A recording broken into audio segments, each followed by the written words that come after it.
afternoon. This might be the last vlog na ma-upload ko while we're here in the Philippines.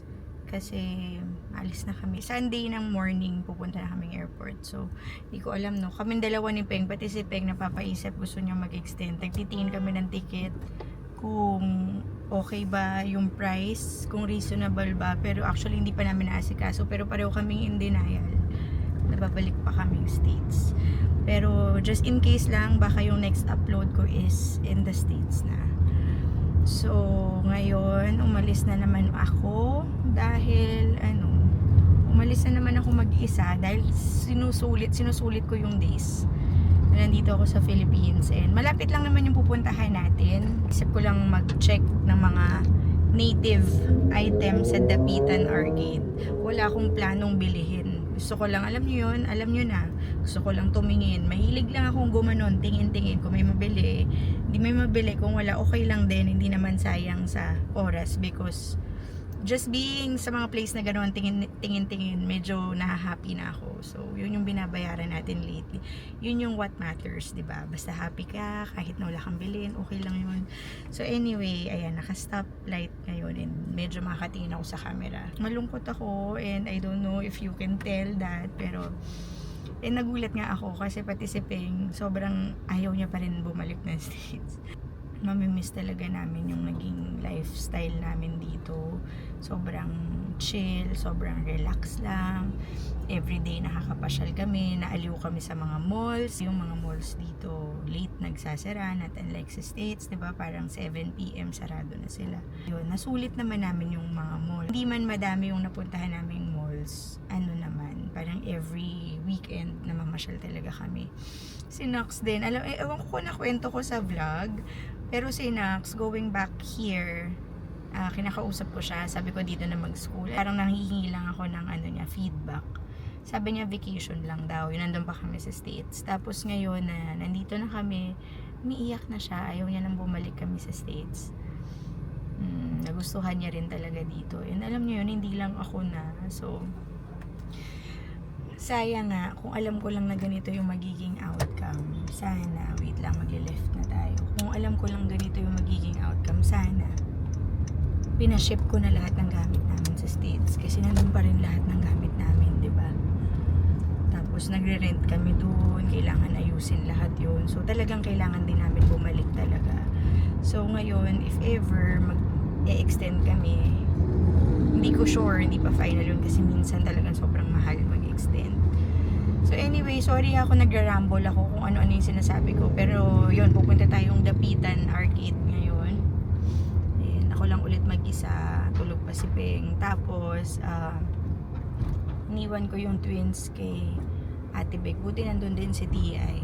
Actually, hindi ko rin yata ito nakwento sa vlog, pero si Ate Beck na lang yung naiwan sa amin ngayon kasi ikwento ko some other time.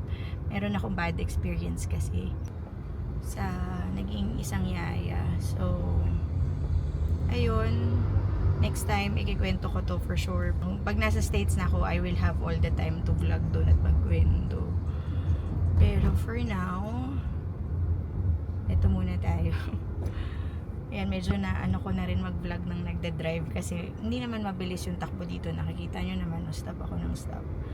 So, yun, naisip ko kanina, actually kagabi pa pala, naisip ko, gusto ko magpunta ng Dapitan Arcade kasi andun yung mga yung mga home decors na, actually feeling ko wala talaga akong bibilin kasi hindi rin naman ako bibili ng home decor sa States kasi gusto ko na bumalik dito, di ba? So, gusto ko lang mag-check and tulog naman si Peng. Malapit lang din sa amin. Tinay ko sa Waze. 17 minutes lang siya sa amin. So, ano ang ating agenda today? Let's go to Dapitan Market.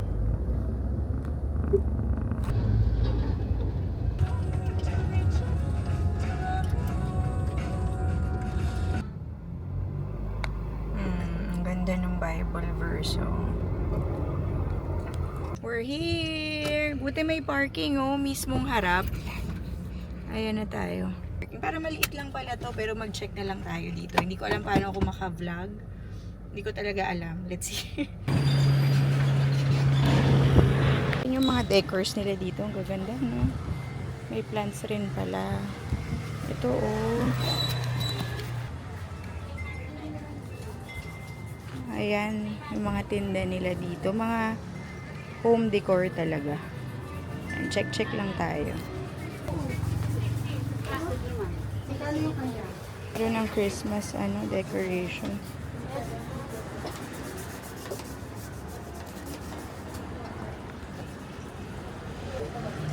Isang buong yan, hilera pala doon. Puro artificial plants, ganyan. Ayan, oh.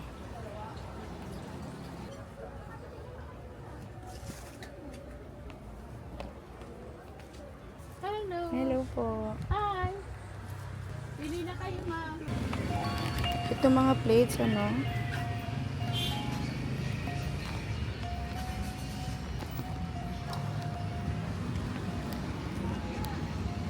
Ito, ang gaganda, Mga bowl. Madami pala to, whole stretch. Ayan, oh. Actually, ito ang ganda, bet ko to. Yes, ma'am. Magkano dito, kuya? 2.5 po, ma'am. 2.5 yan. Souvenir, oh.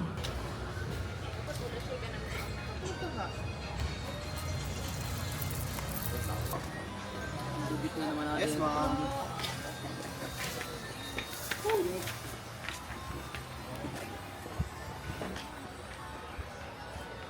Ganda ng mga nila, oh. Yung mga ito. Yung mga lalagyanan ng plate, no? Ayan, oh, ang cute, diba? Tanong natin, magkano dito, kuya? Kasi pinandang po, ma'am. Ay, hindi ba 500 to, kuya? Mga ganito natin, ma'am. Kumuha din ako nito, yung pang pagkain. Patingin nga nung isa, ate. Itong square. 250, ma'am. Ito, hindi natutupi. Ito lang natutupi. Ito. Ayan na yung mga nabili natin so far. Yung mga pang-cover ng food, pang-pasalubong. Dito ko na i-haul nang mabilis yung mga nabili ko. Ang alam nyo, sabi ko, di ba, hindi na ako bibili ng Sabi ko, hindi na ako bibili ng decor. Pero, ang cute kasi nitong na to, oh. Ayan, oh, yung pamaypay na wall decor. Grabe, sobrang weakness ko yung mga ganito. Tapos yung tinanong ko, 100 yung price niya. Tapos nung lumalakad na ako, hindi ko na siya bibilin kasi nga ayoko na bumili ng decor. Sabi 80 pesos na lang daw, o di ba? O 80 pesos lang to. So anyway, binili ko na siya dahil souvenir ko siya. So ilalagay ko siya sa States. Pag nami-miss ko yung mga time na nandito ako, di ba? Souvenir siya. So it serves the purpose na sentimental and maganda at the same time. Tapos bumili ako nito para food cover. Ito sa akin to. Yung natutupi na food cover kasi dun sa amin maraming mga flies na dumidikit sa food. So ayan, oh, ganda niya, 'di ba? Natutupi siya. Tapos pang-cover siya ng pagkain. Tapos bumili rin ako ng mga small na ganito na hindi foldable para lang pangbigay, pangpasalubong lang. Ayan. Ito mga pangpasalubong na food cover din. Ayun siya. Ayoko nang tanggalin sa plastic kasi mahirap siya ipasok. Ayan, bumili ako nito. Tapos, kasi very useful to. Alam nyo, very useful to. Especially pag yung bahay nyo may mga lamok. O ano yung sa langaw. Basta yan. Kung may ganun, may mga fly. Yan, pati ito. So yan, mga pampasalubong lang. Kasi actually, konti pa lang talaga yung nabili kong pasalubong. And, tapos, for myself, yung tissue na lalagyan na ng tissue. Tapos bumili ako ng wind chime. Ayan, pangpasalubong din yan. So yan na yung mga yan na yung aking mga binili stuff. And yung akin lang dyan is yung food cover at saka yung wall decor. Uwi na tayo. 15 minutes lang naman going home. So let's go. Init sa labas, grabe. Wala kasing aircon.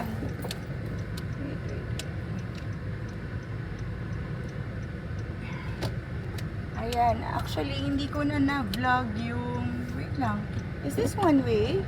Yeah, I think it's One way yata to. Ano ko pinaano dito, Google? One way pala yung nadaanan namin. Actually, hindi ko na na-vlog yung the whole stretch. Lumabas pa ako ng Dapitan Arcade. Marami pala talaga dyan. Pero, sobrang init kasi. Tapos natatakot ako mag-vlog ng mag-isa.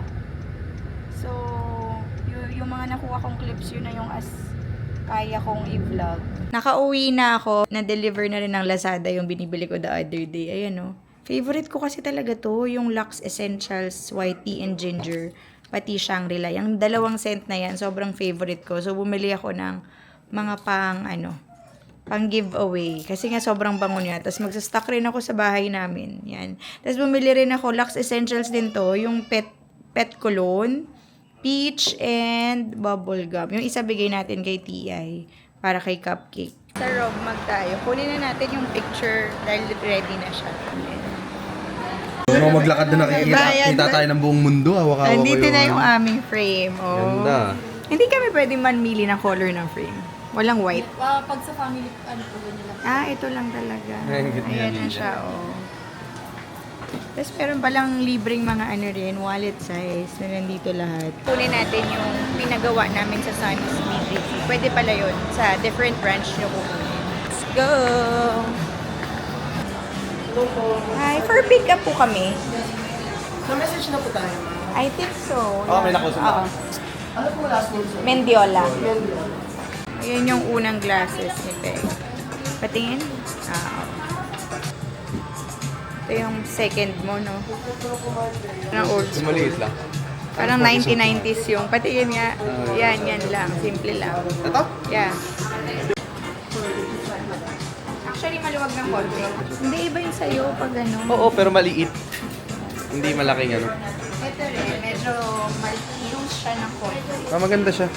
Old school din. Maganda yung masikip. Bumalik kami dito sa Olive Balls. Kukunin ko na yung pinagawa ko. Pinagawan ko kasi si Bella. Ay, oo, kamukha niya talaga. O, sige. Dinner time. Hi, guys. Hello. Sa mesa ulit kami. Favorite ni Peng kasi itong ano talaga. What do you call this? Ah, ito, batik na to. Every time you Yeah, favorite.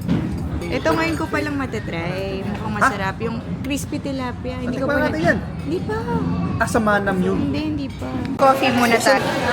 Bakit? Ano meron? Okay. Akala ko naman ano. Anong kinuha mo ulit? Ano? Butterscotch. Butterscotch. Inumin natin ng ganyan. I'll go.